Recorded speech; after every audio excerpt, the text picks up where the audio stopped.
Hello दोस्तों, आज हम कक्षा 10 के लिए साइंस का बहुत ही महत्वपूर्ण सवाल लेकर आए हैं जो कि यूपी बोर्ड में हर बार पूछता है। 2 नंबर या 4 नंबर के सवाल पूछता है।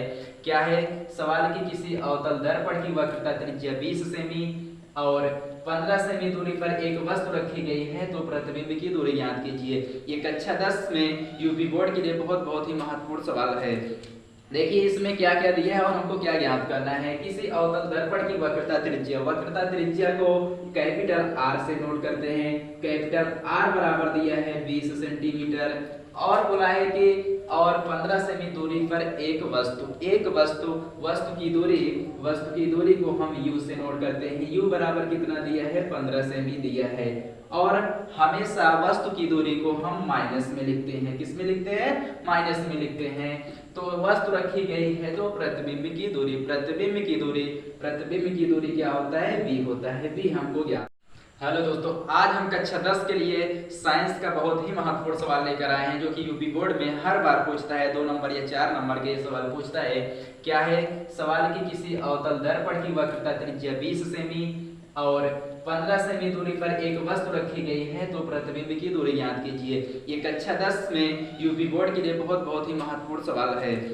देखिए इसमें क्या क्या दिया है और हमको क्या ज्ञात करना है। किसी अवतल दर्पण की वक्रता त्रिज्या को कैपिटल आर से नोट करते हैं। कैपिटल आर बराबर दिया है 20 सेंटीमीटर और बोला है कि और 15 सेमी दूरी पर एक वस्तु की दूरी को हम u से नोट करते हैं। u बराबर कितना दिया है 15 सेमी दिया है और हमेशा वस्तु की दूरी को हम माइनस में लिखते हैं। किस में लिखते हैं? माइनस में लिखते हैं। तो वस्तु रखी गई है तो प्रतिबिंब की दूरी क्या होता है? v होता है। v हमको ज्ञात। देखिए क्या है उसके बाद प्रतिबिंब की दूरी ज्ञात करना है। प्रतिबिंब की दूरी के बाद क्या करना है? फोकस दूरी। बिना फोकस दूरी ज्ञात किए हम प्रतिबिंब की दूरी को नहीं ज्ञात कर सकते हैं। तो यह बराबर फोकस दूरी बराबर सूत्र होता है r/2। r का मान कितना है? 20 सेमी है। 20/2 2 से कट जाएगा तो अपना 20। यह बराबर कितना आ गया?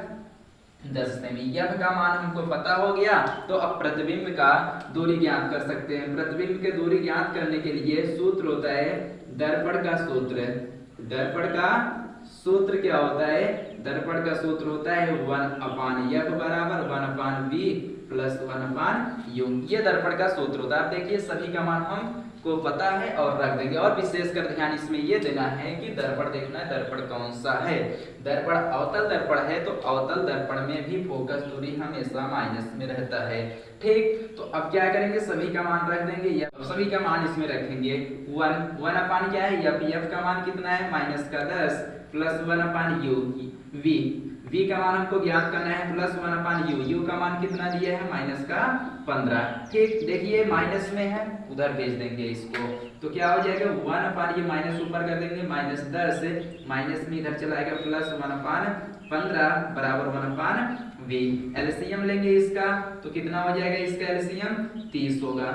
10 से भाग करेंगे 10 3 आए 30 3 बार जाएगा 3 कम 3 प्लस 15 दूना 30 2 बार गया 2 से ऊपर गुणा 2 1 कम 2 बराबर 1/v। -3 में से 2 घट गया -1/30 बराबर 1/v। 3 का गुणा कर देंगे तो v बराबर आएगा -30 सेमी।